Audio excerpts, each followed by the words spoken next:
Bienvenido nuevamente al ciclo Principios de Fe. En nuestro recorrido a través de los fundamentos de la fe cristiana, hemos llegado al fin de nuestro camino. Y si bien no todos los finales son dichosos, puedo decirle que el tema de ahora es verdaderamente venturoso e inspirador. Trataremos sobre la nueva tierra. Al tratar sobre la tierra nueva, podemos hacerlo teniendo la absoluta seguridad de que no habrá ningún elemento del sistema anterior que se filtre, que se transmita o repercuta en la futura restauración edénica de nuestra tierra. Dios operará en este mundo una transformación total. Hemos estudiado en el tema anterior que Dios extirpará el mal en la persona de su originador, Satanás, destruyéndolo por completo junto a sus malos ángeles para siempre. También vimos que los impíos, que rehusaron arrepentirse y se rebelaron contra la justicia, llevarán exactamente la misma suerte.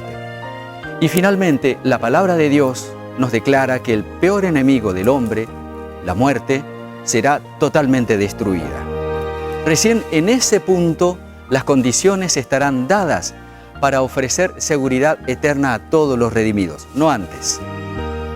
En este último estudio de la serie Principios de Fe, veremos que el maravilloso plan de salvación alcanzará no solo a las personas, sino también al lugar de morada eterna de esas personas redimidas. Eso nos dice mucho sobre el carácter amoroso de Dios y de sus designios benéficos para con todas sus criaturas. Dirigiéndonos a la Biblia para entender el plan original de Dios con este mundo, comprendemos que fue creado con un solo propósito, para ser habitado. Así lo leemos en Isaías capítulo 45, versículo 18. Porque así dijo Jehová, que creó los cielos. Él es Dios, el que formó la tierra, el que la hizo y la compuso. No la creó en vano, para que fuese habitada la creó. Yo soy Jehová y no hay otro.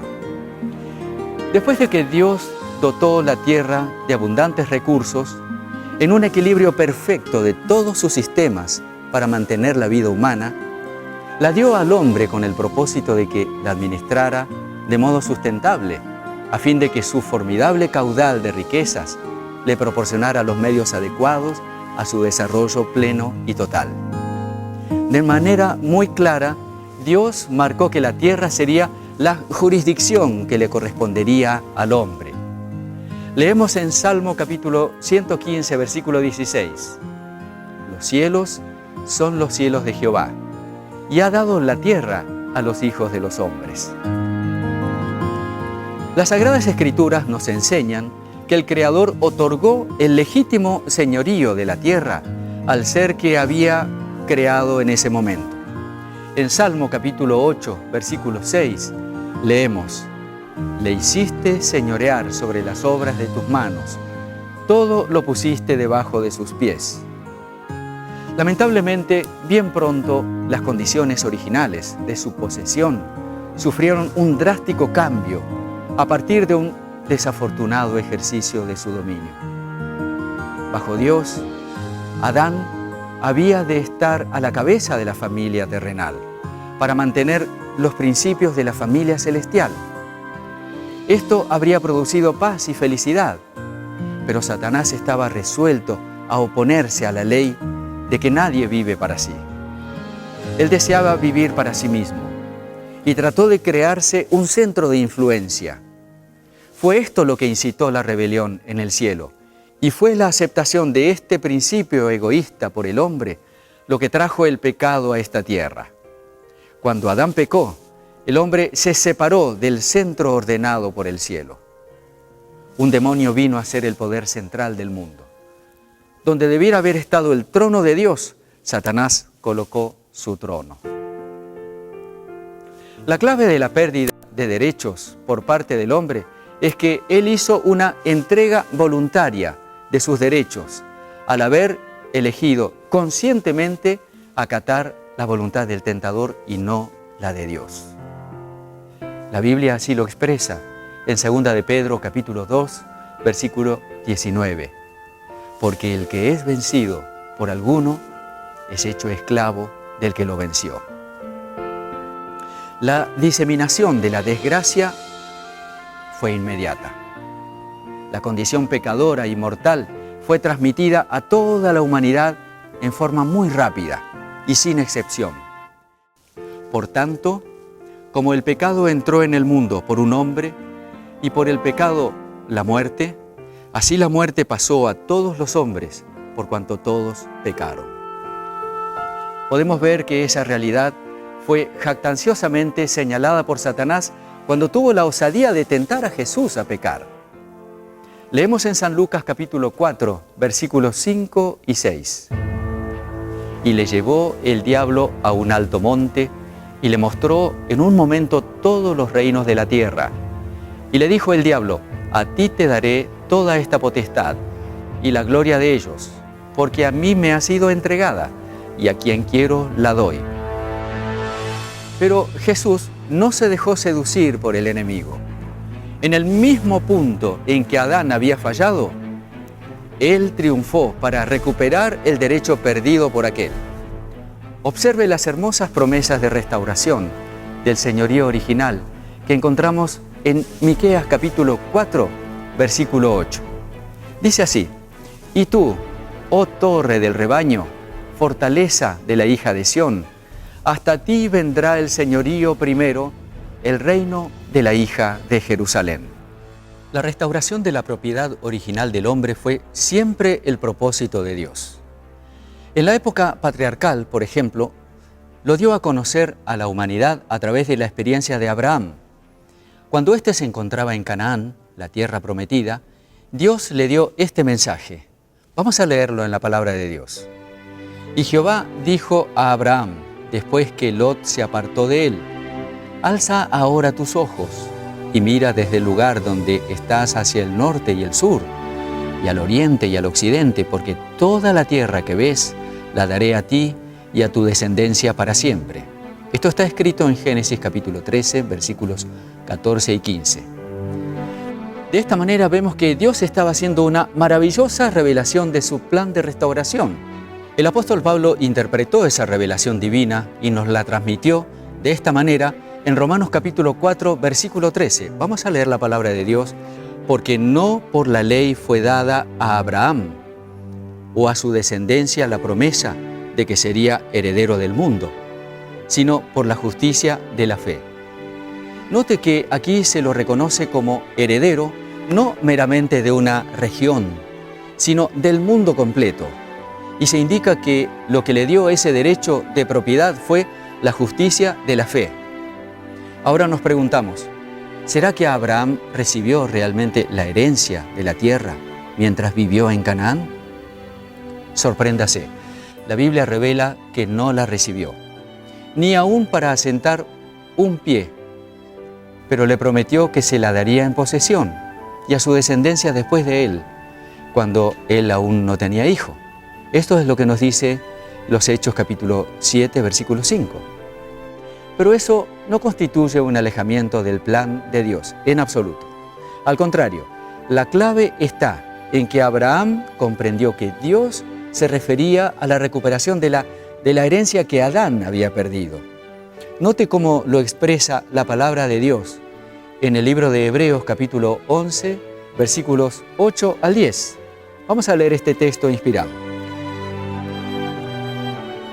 Por la fe, Abraham, siendo llamado, obedeció para salir al lugar que había de recibir como herencia, y salió sin saber a dónde iba.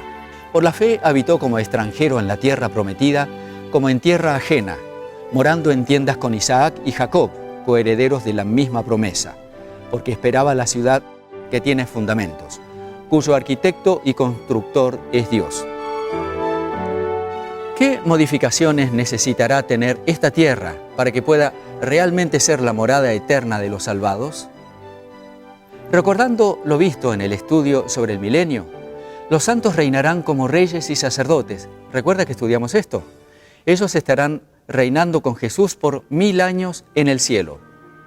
Entonces descenderá Jesús con los santos sobre el monte de las olivas, y el monte se abrirá en dos para convertirse en una amplísima llanura donde se asiente el paraíso de Dios. El resto de la tierra no quedará purificado hasta que, finalizados los 1000 años, resuciten los impíos y se congreguen en torno de la ciudad.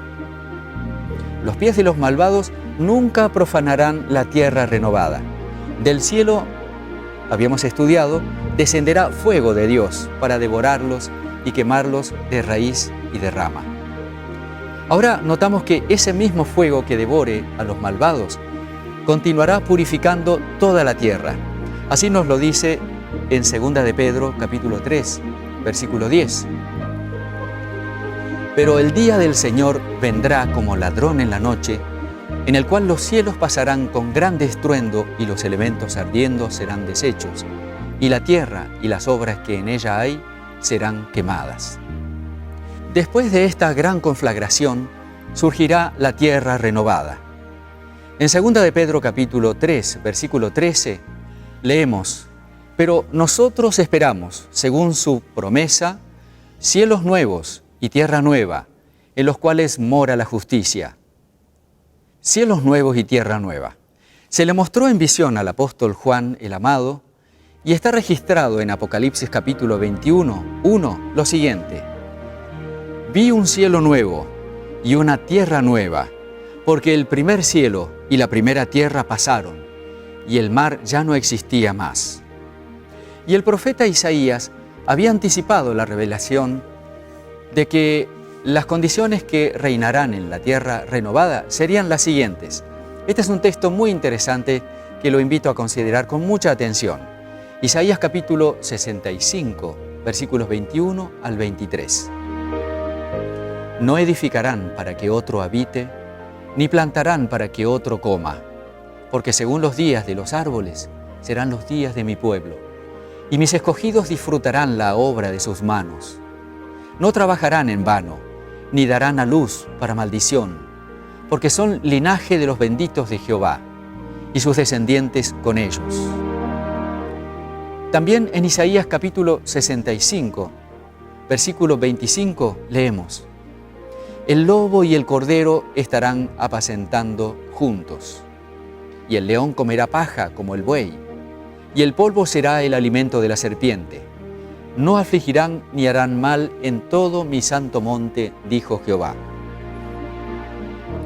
Cuando el Edén vuelva a florecer en la tierra, el santo día de reposo de Dios será honrado por todos los que moren debajo del sol. En Isaías capítulo 66, versículos 22 y 23, leemos lo que la palabra de Dios tiene para decirnos a ese respecto. Porque como los cielos nuevos y la tierra nueva que yo hago permanecerán delante de mí, dice Jehová, así permanecerá vuestra descendencia y vuestro nombre. Y será que de mes en mes y de sábado en sábado vendrán todos a adorar delante de mí, dijo Jehová. Esta es una promesa maravillosa de la restauración, no solamente de la nueva tierra, sino también del día de reposo de Dios en esa nueva condición en que se encontrará el mundo. Ahora, nos hacemos otra pregunta. ¿Qué harán entonces los redimidos del Señor?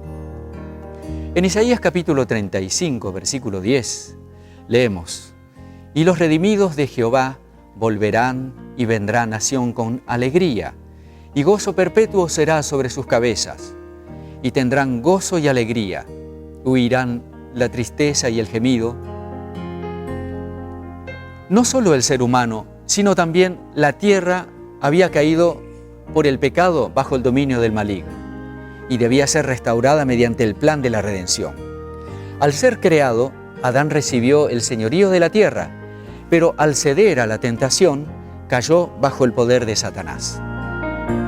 Cuando el hombre cayó bajo el cautiverio de Satanás, el dominio que antes ejercía pasó ahora a manos de su conquistador. De esa manera Satanás llegó a ser el Dios de este siglo. En 2 Corintios capítulo 4, versículo 4, nos dice que él había usurpado el dominio que originalmente fue otorgado a Adán. Pero Cristo, mediante su sacrificio, al pagar la pena del pecado, no solamente redimiría del pecado al hombre, sino que también recuperaría el dominio que éste había perdido.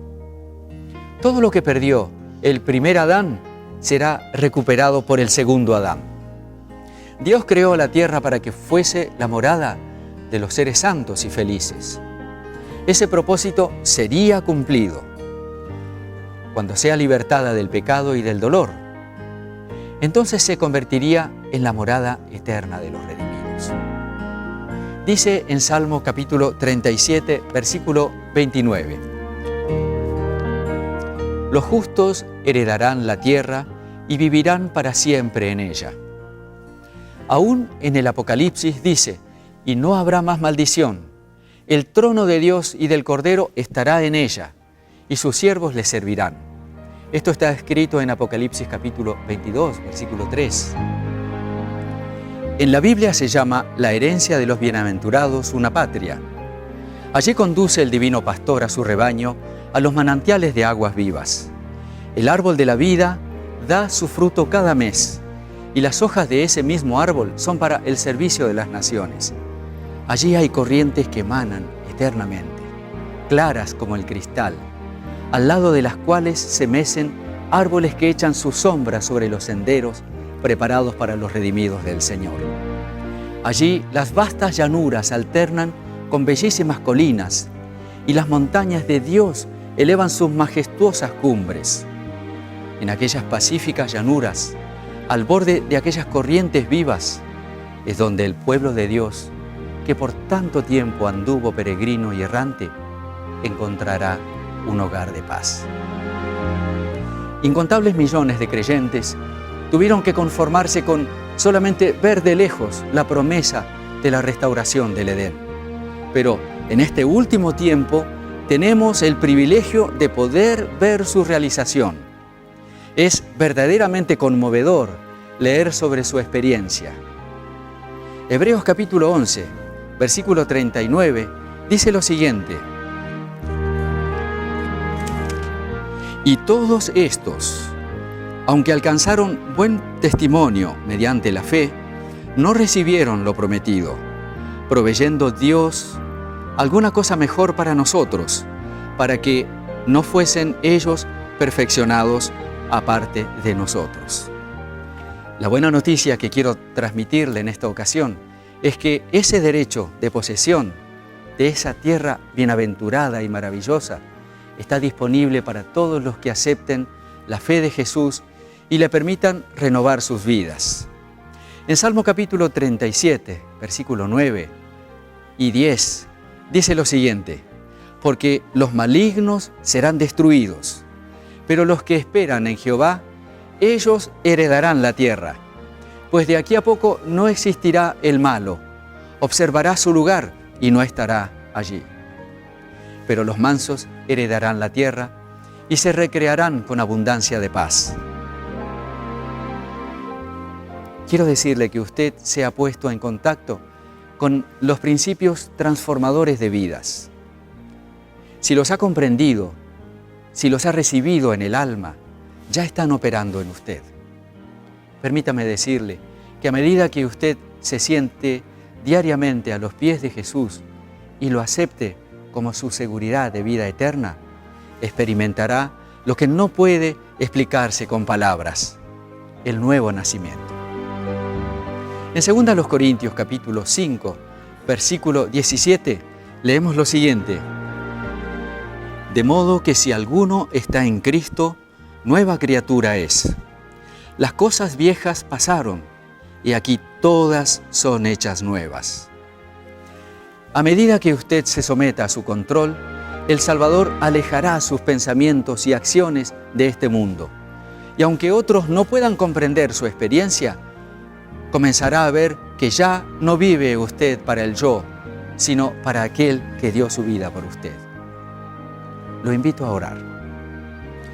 Nuestro Padre eterno y maravilloso, venimos, Señor, ante ti en este momento para agradecerte la hermosa promesa de la restauración del hogar edénico en esta tierra.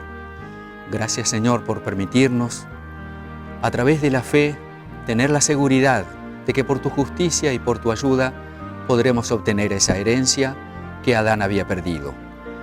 Rogamos, Señor, que nos ayudes a aceptar al Señor Jesús por la fe y que Él pueda ser nuestra justicia y nuestro derecho para entrar en aquella ciudad.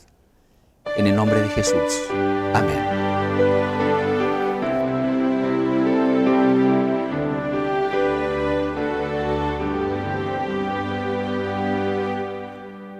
En la mansión de mi Señor no habrá ya más tribulación, no habrá pesar, ningún dolor que me quebrante el corazón. Allá no habrá tribulación, ningún pesar, ningún dolor, y entonaré feliz canción de alabanza al Señor. Perfecto amor encontraré en la mansión do Cristo está. Perfecta calma allí tendré y mi alma al fin descansará. Allá no habrá tribulación, ningún pesar, ningún dolor, y entonaré feliz canción de alabanza al Señor. En su presencia gozaré su inmenso amor, su gran bondad. Feliz con Cristo reinaré por toda la eternidad. Allá no habrá tribulación, ningún pesar, ningún dolor, y entonaré feliz canción de alabanza al Señor. Le agradecemos por habernos acompañado en este largo camino de investigación de los principios de fe. También lo invitamos a continuar escudriñando los fundamentos de la palabra de Dios. Estaremos para ayudarlo y para apoyar su investigación. Que Dios le bendiga.